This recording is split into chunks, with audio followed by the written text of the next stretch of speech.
Hello. We're going to give everybody a second. Laurel Dunn Houston here, and I wanted to pop on really quickly because I just had a really powerful conversation with one of my clients, and I wanted to pop on here and say this because yesterday was Mother's Day, and that holiday is very activating for people on multiple levels because you have mother wounds, you have sister wounds, you have not enoughness, and all sorts of other things associated with mother, what it means to be a mother, what society is trying to tell us what it means to be a mother. It's just packed full of stuff. So I wanted to hop on here really quick and explain something and then leave you with some tapping and a journal prompt. So one of the biggest things is that if for Mother's Day you did or didn't get a gift that made your heart sing, that and there was actually a part of you that was disappointed. Maybe there was a part of you that felt underappreciated because of the gift. Maybe it even made you go, are you kidding? That does not make you a bad person because you are not automatically leaping for joy because you felt shortchanged. Okay? It is so hard because first, you have to recognize that a lot of women, when it comes to gift giving, it is not super easy for a lot of women to receive gifts because we have so much programming that says just because you want it doesn't mean you can have it. We have programming that says things like, have you earned it? Are you worthy of it? Do you deserve it? Okay, so we're going to take all that aside for a minute. When it comes to a wife and mother saying, this is what I want for Mother's Day, some of the fears that we have to overcome in order to even have the conversation that says, this is what I want for Mother's Day, a lot of women have to overcome a fear of disappointment because we have in the past expressed things that we want and we didn't get them, or we got them, but there was a loss in translation. And so what showed up versus what we desired did not correlate or match. So there's disappointment there. We also have a fear of rejection. Rejection in things that we want to ask for something, but we fear we'll be told no, or maybe we'll actually be laughed at or made fun of because of what we want.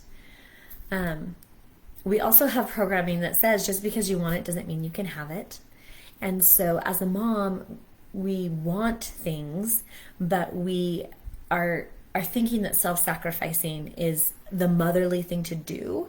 And so we won't actually ask for what we want. And this also comes to a kind of this mother martyrdom.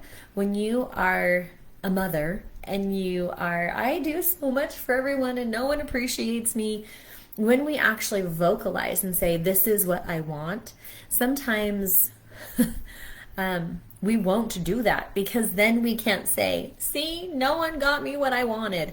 Did you actually ask for what you wanted? And I realize in saying that there are many of you who were very explicit. This is what I want. I even put it in the Amazon cart. All you had to do was press buy. But here's the problem with that. When we go through all of the steps, even when we receive the gift, if we have turned it into a need instead of a want, the celebration, the pleasure, the excitement isn't the same. So stop going 95% of the way on your gifts just so that you can ensure you get what you want. Just buy it yourself, and then for whatever reason. So that's another thing, is that I have a hard time with Mother's Day because I have a hard time with most holidays, actually, because this is my thought.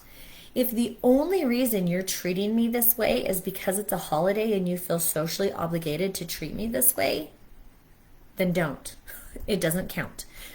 If you cannot be happy to me and nice to me and appreciative of me when it's not my birthday, when it's not Christmas, when it's not Mother's Day, it doesn't really count. If you just feel socially obligated to do it for me, do it on a day that's random.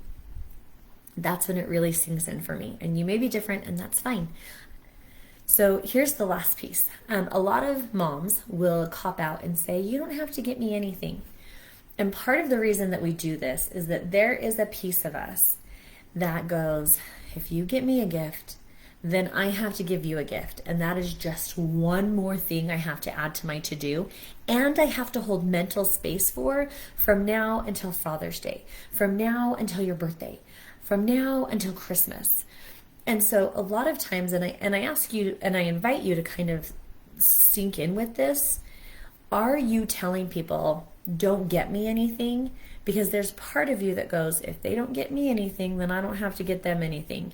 And that actually is easier for me to swallow. Like, I'm someone that gift giving really gives me a lot of, I feel so much anxiety. I prefer other people to give me their gift first so then I can match the price or the size or the whatever. I have all sorts of stuff around gift giving. I'm getting better at it. But I know I'm not alone in this. I know that there are other women out there who didn't get what they wanted, or they got something and they went, really? And that doesn't make you a bad mom. That doesn't make you a bad woman. That doesn't mean that you are wrong or bad, or that you are doing something wrong or bad. Okay? It means you had disappointment, which is a natural human emotion. It means you felt sadness, you felt sorrow. And I'm not even getting into all of the other reasons why maybe you don't want to celebrate Mother's Day because of infertility, children, divorce, your issues with your mother. I'm not even getting into that. I'm just sticking to the gift giving part of it. And this is why. I have a program right now that will be happening next week called Surrender. And I actually had someone say to me, I don't want to learn how to surrender because then I'm stuck with getting what I get. Ladies, that's not what surrender means. Surrender means stop fighting. It doesn't mean give up. It means give in. It means actually give in to your desires of your heart, to actually allow yourself to receive. When you are being happy and grateful for what you got, even though you're like, well, that sucked, that is ingenuine. And sometimes we will go into gratitude because we're trying to heal or shift our vibration. But the truest form of gratitude is celebration. So if you aren't celebrating what you received, it's false gratitude. If there's a part of you that doesn't go, oh, I'm so glad I got this, that's not actual gratitude. It's a placation. It's false. And so when you go into Pollyanna, and for those of you that don't understand that reference, she got some crutches, and instead of being sad that she didn't get a doll, she said, oh, I'm so grateful I don't get those crutches. What is your attitude behind that? Are you like, I am so grateful I don't need to use those crutches and I'm going to celebrate the fact that I can walk? Or I'm just trying to find something good about this so that I don't feel bad, that I feel bad that this is what I got. That's not gratitude. That's that's comfort. So when you are confusing gratitude with comfort, this is one of the reasons why giving and receiving is hard for you, because you're not actually grateful for what you're getting. And then when you give something, you don't believe that other people are grateful for it either. So recognize, am I actually grateful for this? Or am I just, I get what I get and I don't throw a fit? So I'm going to find a reason to be grateful for this. That's you self-comforting, self-soothing. That's not actual gratitude, which is why it doesn't shift your energy. Just a PS. Okay, so what is actual surrender? Actual surrender is when you stay super focused and find certainty in what it is that you're wanting. So I get what I get is the exact opposite of surrender. Surrender is, I want blank. This is just sitting on my desk. I want gray nail polish. Bad example, but whatever. I want gray nail polish. And I'm going to stay so focused on wanting gray nail polish, not in pressure, not in lack, but in, oh, that would look so good with this suit, and it's not black, which is a little bit too harsh for me, but I don't really like red, and so there are all these reasons why I can love gray nail polish, and And I just would really like some gray nail polish. And I don't actually have to justify why I want gray nail polish. I just really want gray nail polish. That's certainty. That is, I know what I want. The surrender part is how and when. How am I going to get gray nail polish? When am I going to get gray nail polish? Am I going to have it so fixated on my mind that next time I go to Walmart, as soon as I see it, I'm going to go, oh, gray nail polish. And I'm going to pick it up and put it in my cart. Am I trying to force miracles and manifestation? So I'm going to say, well, I could buy it for myself, but I want to sit on my couch and claim to be in feminine energy and just have the universe flow that gray nail polish right into my hand spontaneously. That isn't actual surrender. That is still you putting check boxes on how you're going to receive it. The beautiful in between. I'm going to be open. And if I see it at Walmart before I receive it as a gift, I'm open to receiving that which I desire by going and purchasing it myself.